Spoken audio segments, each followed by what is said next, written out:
Bueno, gente, Lejaim, Baruch atah Adonai, Eloheinu melech haolam, she'akol nהיה בדברו. Lejaim, cuentan, Amén. gracias, cuentan la historia de Moshe Goldman. Moshe Goldman, alguien que llega a Estados Unidos de Europa en el comienzo del siglo pasado, antes de las dos guerras mundiales, tratando de buscar una mejor vida. Y le dijeron, en Estados Unidos, en América, es muy difícil vivir como judío religioso. Todos los negocios abren en Shabbat. Pero ellos tenían la seguridad y habían hecho un compromiso consigo mismos de que ellos no iban a romper Shabbat, pase lo que pase.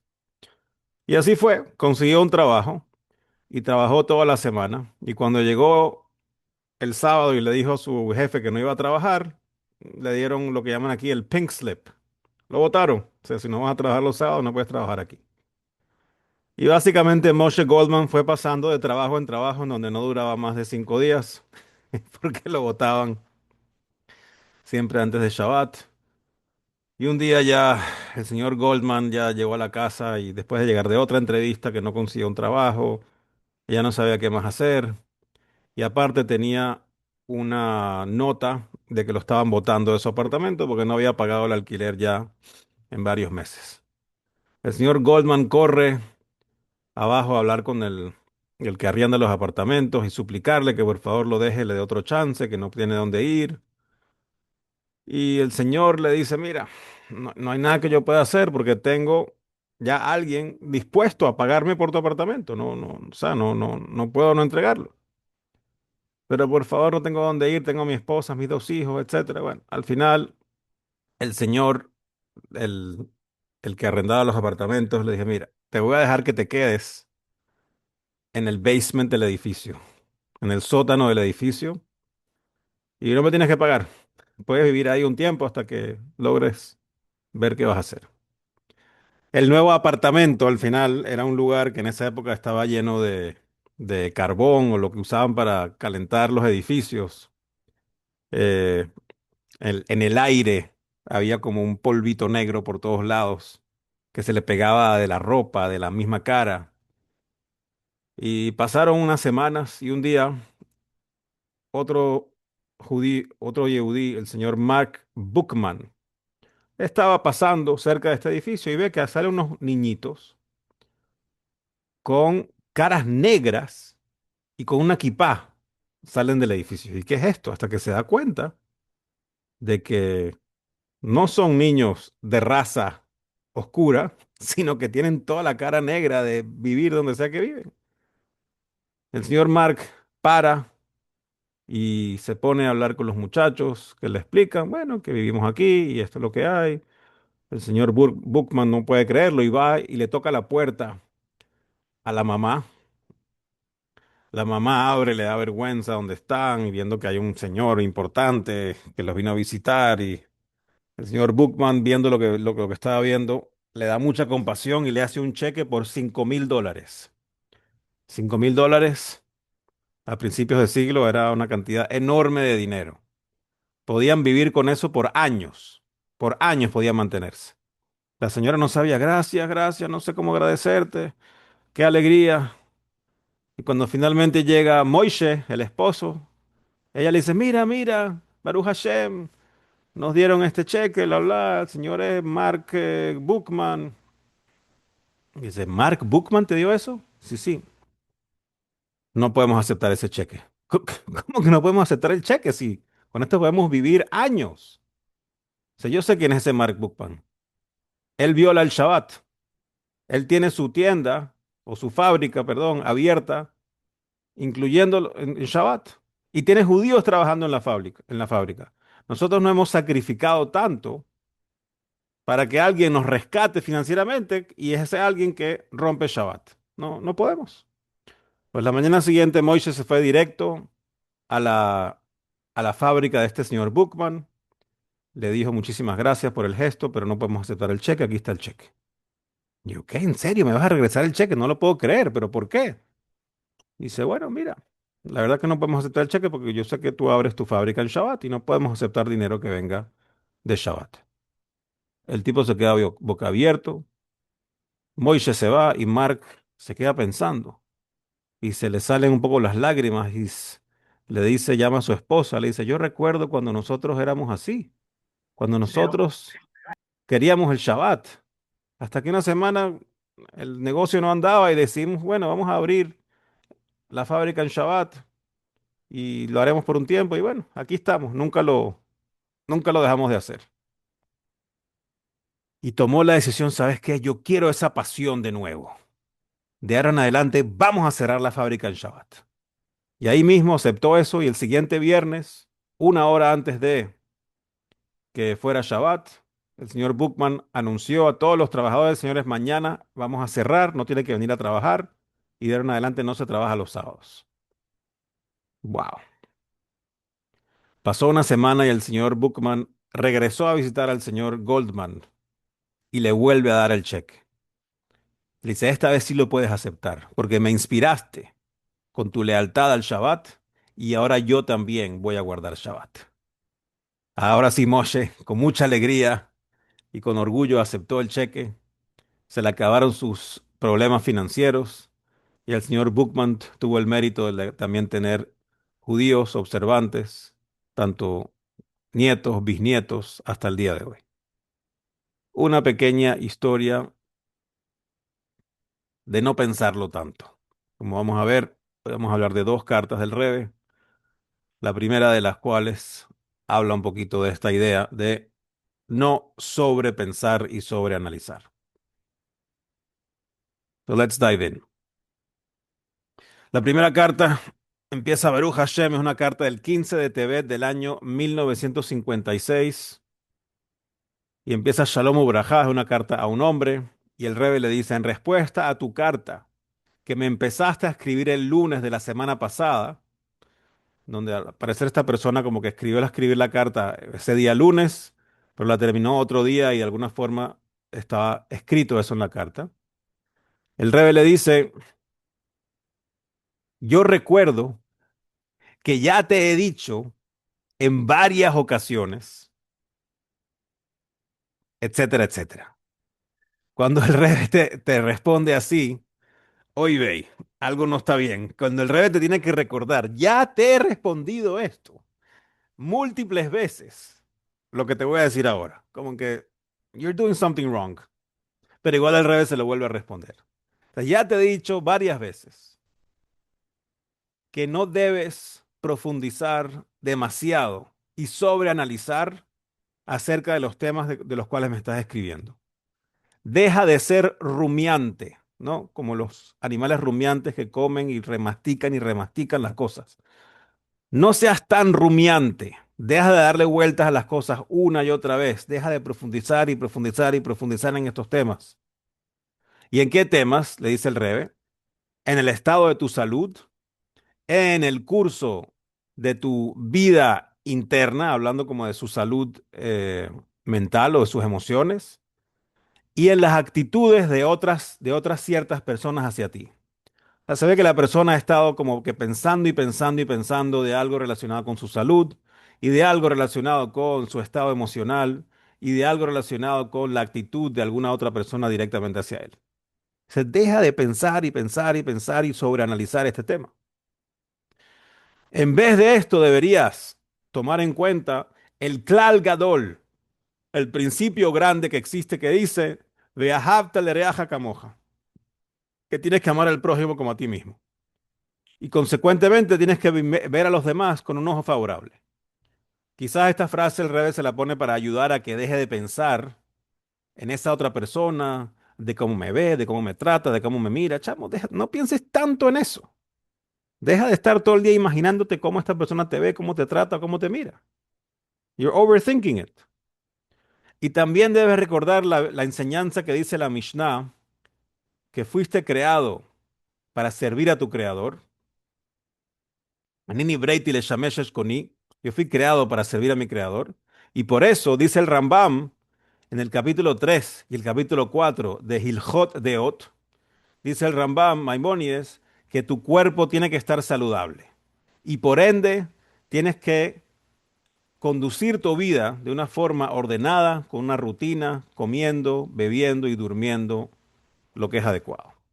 Pero ya va. El Rebe le acaba de decir que deje de pensar y repensar y sobreanalizar acerca de su salud. Y 2 oraciones después el Rebe le dice recomendaciones acerca de su salud.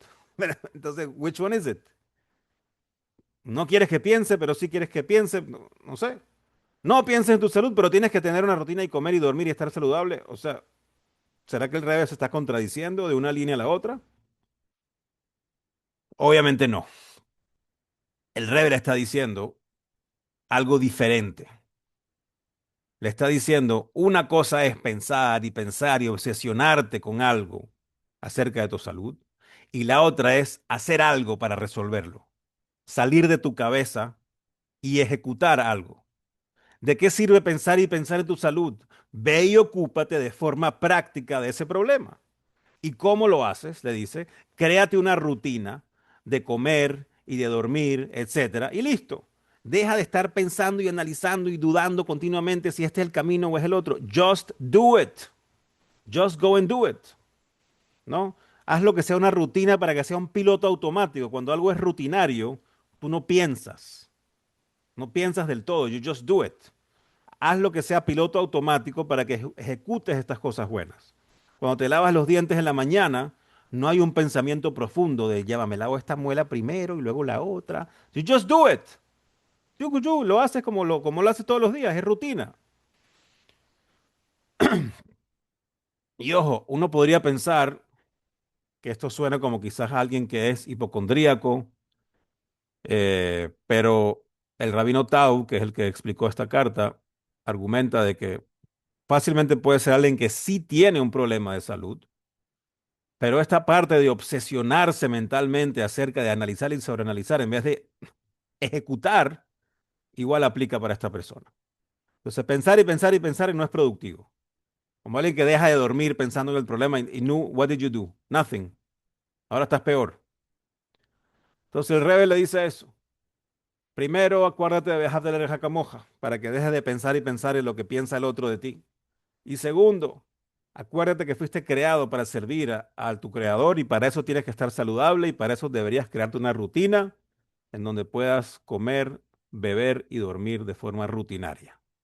Y así vas a poder ejecutar tu trabajo de una forma correcta, de una forma confiable, sin entrar en un pilpul profundo.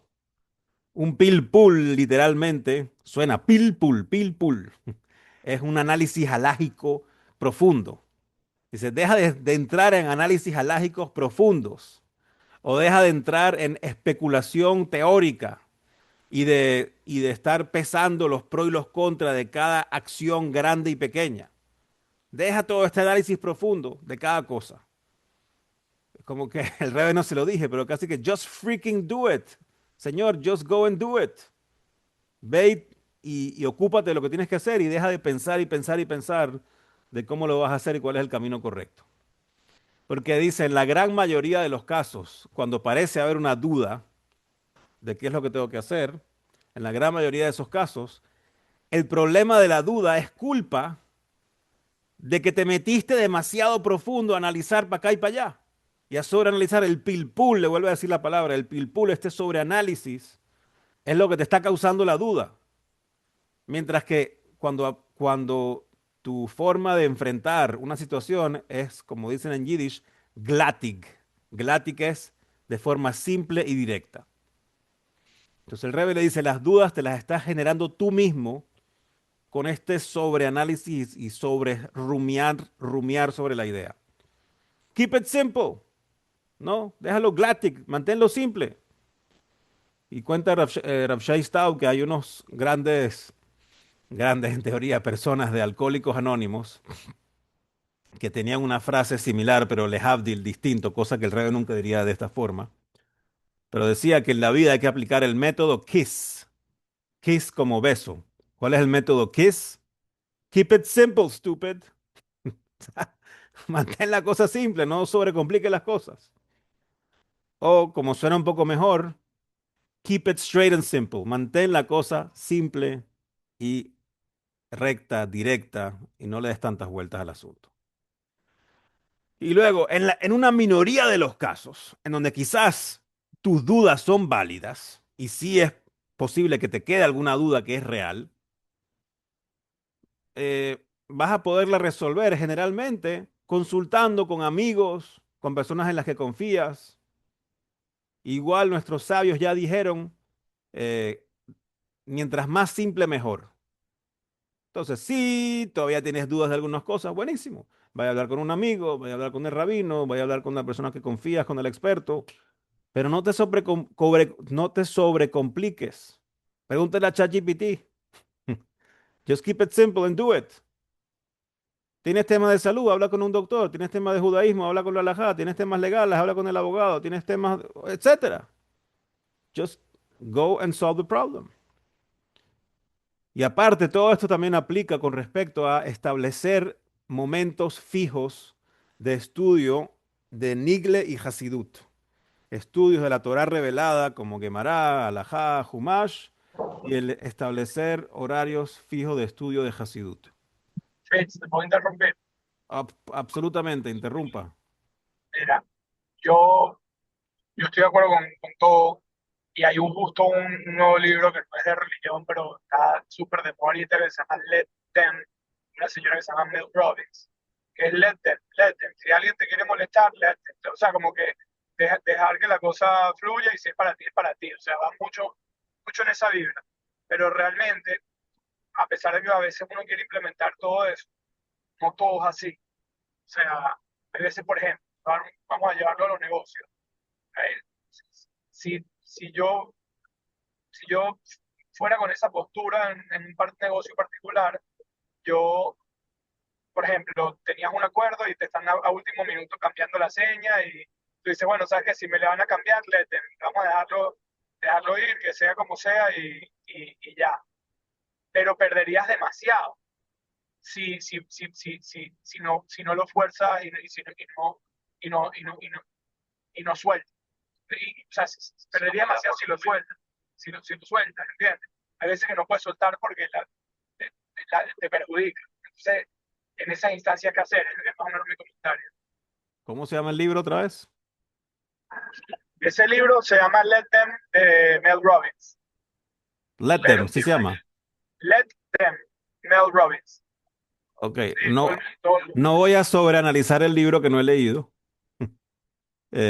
No estoy seguro que el Rebe está diciendo let them en este caso.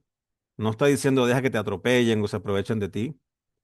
Y también, como hemos hablado en otras ocasiones, y quizás es un excelente punto de recordar, el Rebe no escribió aquí una carta que necesariamente aplica exactamente a todo el mundo. Es una carta que le escribió a una persona que tiene un mensaje para aprender para nosotros, en donde muchos de nosotros podemos sufrir en muchas o pocas áreas de la vida en sobrecomplicarnos, en estancarnos, no porque no queremos hacer nada, sino porque nos trancamos en nuestra mente.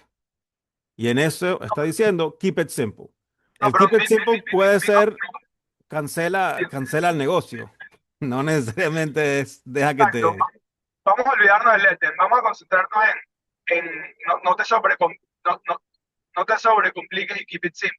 Hay veces que, aunque no quieras, te toca sobrecomplicarte y no es tan simple. Mi pregunta hacia ti en esas instancias, ¿cómo manejarlas?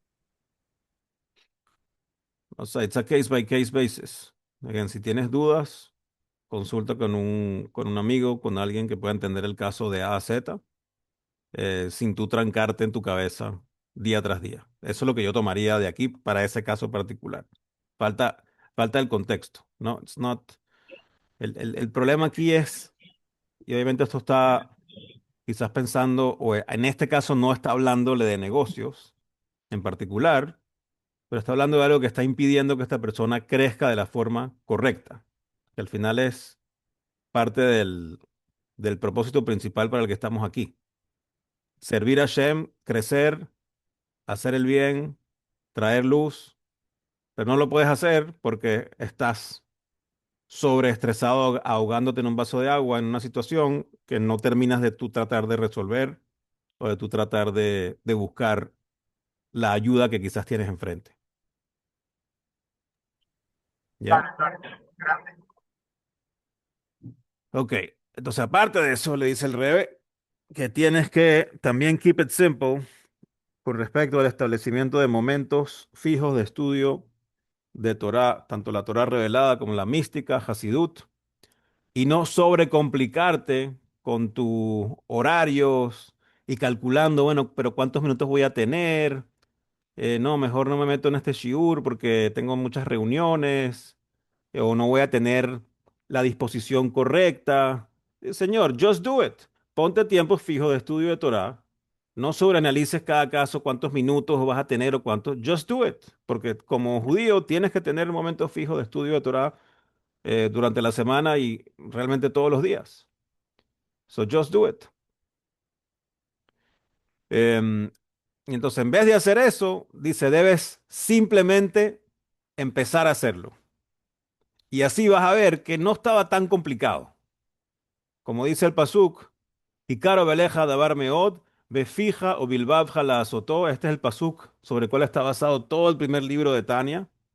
Todo el primer libro de Tania está explicando este pasuk de qué significa que esta cosa está muy cerca de ti, en tu boca y en tu corazón para que la hagas. Again, un poco difícil de explicar este pasuk en segundos o minutos, porque es todo el primer libro de Tania que explica esto, pero todo ese libro explica cómo cualquier parte de Torah y Mitzvot, incluyendo los sentimientos que tienes que sentir acerca de lo que es amar y temer a Hashem, no solamente son fáciles, sino muy fáciles en base a este pasuk.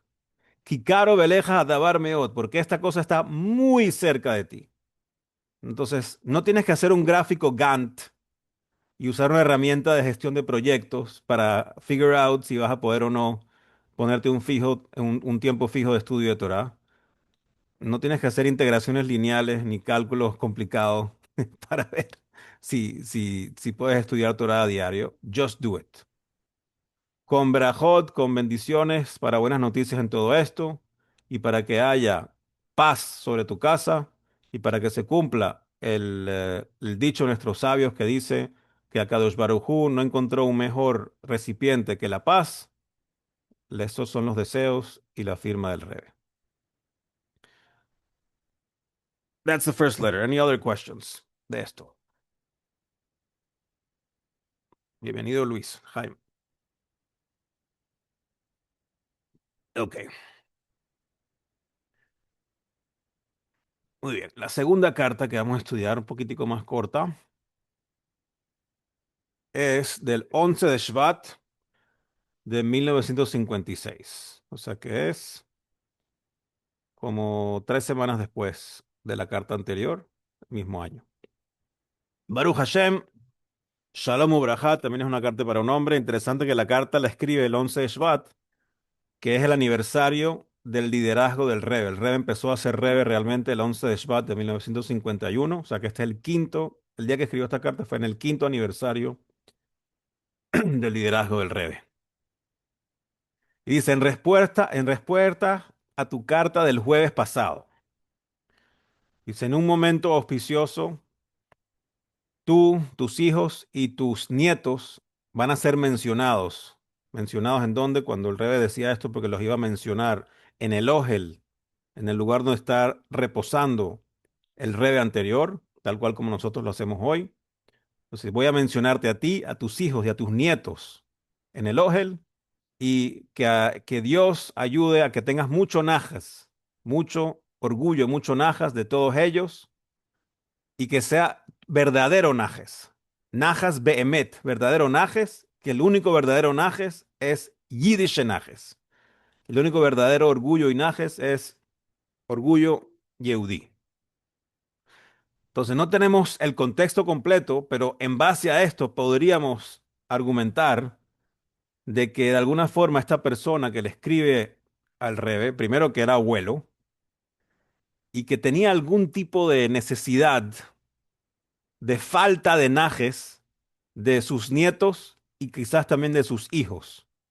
quizás nietos y hijos que estaban haciendo cosas indebidas, que estaban un poco más alejados del cumplimiento de Torah de Mitzvot.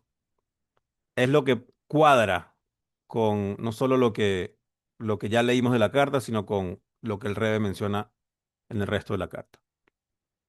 Entonces, de una vez le dice, voy a mencionar esto para que puedas tener najas verdadero, que es najas Yehudí de tus hijos y de tus nietos. Y en base a la enseñanza de nuestra Torá, de que no hay nada más que está más allá de su capacidad, es decir, que no hay nada demasiado difícil para Shem, y quizás la persona cree que no. Mis hijos, mis nietos, no. Chamo, es imposible tener najas de ellos. Ellos están completamente off the derech, están completamente fuera del camino de la Torá. Pero, Señor, no hay nada que está fuera del alcance de Hashem. No hay nada que sea demasiado difícil para Hashem. So, hang in there que la cosa se va a poner mejor. Y aparte le dice, es conocido lo que dicen los libros sagrados, de que cuando uno mira a otros con un ojo positivo y con un ojo generoso, y te das cuenta o resaltas sus virtudes, eso mismo, esa forma de verlos les da fuerza. Y consecuentemente, las cosas no deseadas que tiene la persona se vuelven cada vez menos y más pequeñas. O sea, este mensaje es el corolario opuesto o del otro lado de la moneda de la Shonara que hablamos la semana pasada. La semana pasada hablamos que la Shonara, incluyendo la Shonara de ti mismo, o hace 2 semanas, perdón, que la Shonara de ti mismo es una cosa muy mala porque lo que haces es que estás afincando y dándole fuerza a las malas cualidades de la persona de la cual estás hablando. Y aquí dice lo contrario.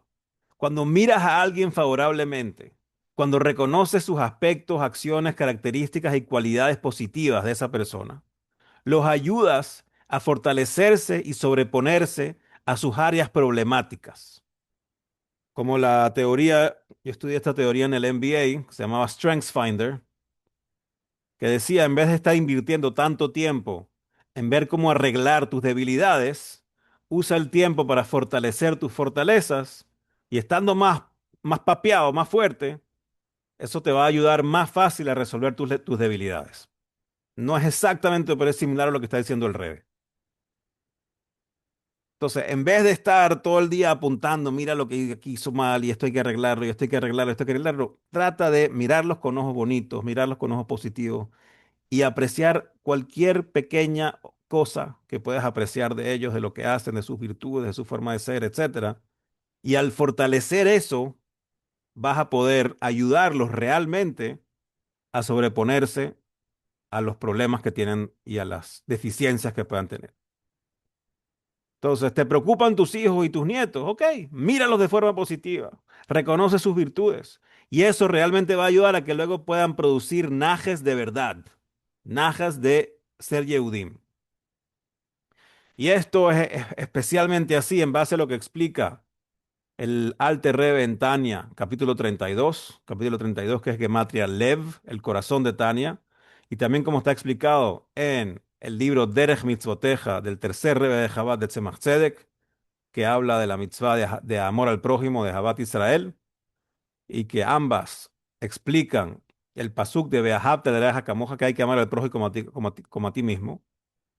¿Y qué sacamos de aquí? Dice el Rebbe explícitamente, donde ahí se explica que Aarón a Cohen, que era Kodesh HaKodashim, a Aarón a Cohen, que no solo entraba al Kodesh HaKodashim, sino que lo puedes considerar a él como el santo de los santos, el Kodesh HaKodashim, que él era, como dice el Pirkei Avot, Ohev Habriot, amaba las creaciones. Ok. Sabemos que Aarón Cohen buscaba, perseguía la paz, traía paz y amaba a las creaciones. ¿Por qué los llama creaciones? Dice el Rebe. Puede decir, es un amante de la gente. Porque Aarón Cohen amaba a la gente, incluso aquellas personas cuyo único mérito que podías encontrar de ellos, el único mérito que podías encontrar de ellos, es que eran creaciones. que fueron, que son entidades creadas por Dios. Incluso una persona cuyo único mérito es poder decir, yo fui creado por Dios, that's it, the rest is terrible, Aarón a Cohen ya lo amaba, como lo explica el Alter Rebbe en Tanya en el capítulo 32. Entonces, en base a esto, está como fortaleciendo la idea de usar esta cualidad de Aarón a Cohen para fortalecer a tus hijos y a tus nietos. Y por esta referencia y la referencia que vamos a ver en la siguiente parte de la carta, pareciera que esta persona misma era un Cohen y el Rebbe está tratando de decirle como que, Señor, tú eres descendiente de Cohen, actúa como Aarón a Cohen. Actúa como Aarón Cohen, que se la pasaba simplemente viendo las cualidades positivas de las personas, incluso que la única cualidad positiva que tengan es que eran creaciones de Dios. Siempre puedes encontrar algo positivo de alguien, siempre. Como explica el rabino Shea Staub, él tiene un curso de parenting, un curso de ser padres, ¿no? Y en ese curso de parenting, una de las cosas que él resalta y empuja bastante es tratar de ver a tus hijos sin importar la edad. Así que Naftuli, a ti también aplica esto. Tratar de ver a tus hijos sin importar la edad, con los mismos ojos que los veías cuando eran recién nacidos. ¿Cómo veías a tus hijos cuando eran recién nacidos? Primero, cuando eran recién nacidos, eran un ser humano que lo único que quería era dame.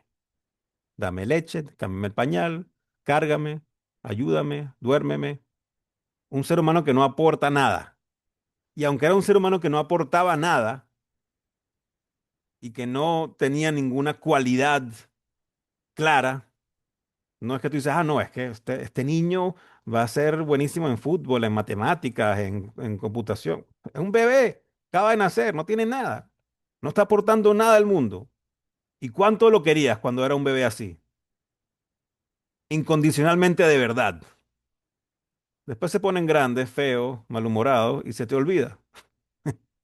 Entonces, Rabino Shaistao dice, tienes que tratar de ver a tus hijos siempre con los mismos ojos que los veías cuando era un bebé recién nacido. Así los vas a amar de verdad, le vas a dar más autoestima y va a volverse un círculo virtuoso para que realmente se termine de fortalecer en las áreas en donde, ahora que no son recién nacidos, se nota un poco más las deficiencias. Entonces, eso es lo que le está tratando de recalcar aquí el Rebbe a este abuelo.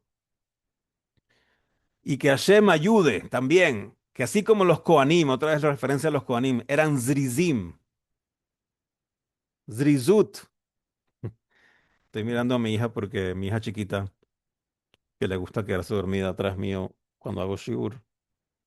El otro día yo le estaba explicando algo a mi hija grande y le dije Zrizut. ¿Pero qué es Zrizut? Y la chiquita dice rápido, fast. Ella me tradujo a los 6 años. Anyways, Zrizut es actuar con alacridad. Alguien que no pierde tiempo. Estás todo el día, vamos, hay que hacer algo, vamos, let's do it.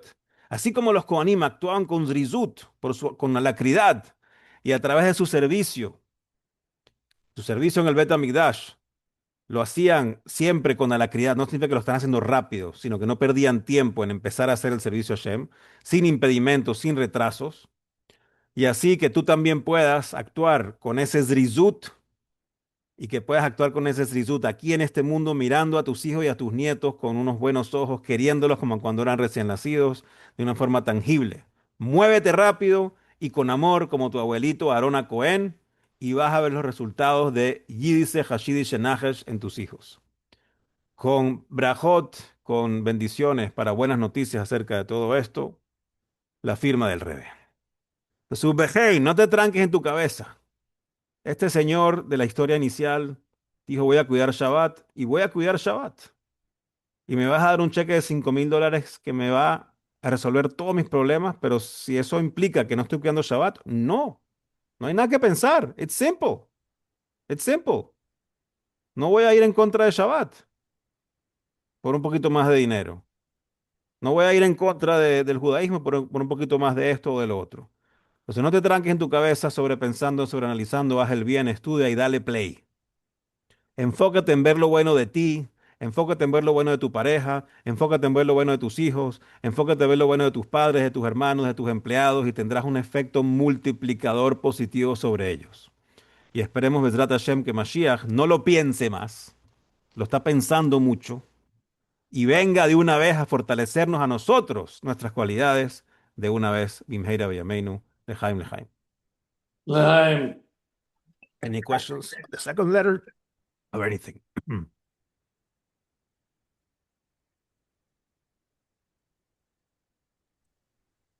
Lejaim. Oye, Bueno, next week, no se pierdan el show en el Shul, Gimel Tamuz. Gimel Tammuz, en honor al rey que tanto estudiamos de él. Gimel Tammuz no es el martes que viene, es creo que jueves en la noche, si no me equivoco, pero empezaremos a aprovechar el tiempo con Zrisut para Gimel Tammuz la semana que viene. Bueno. All right, guys, Gracias, thank you. Jesús. Bye. Bye, bye, buen Gracias, viaje. Dani.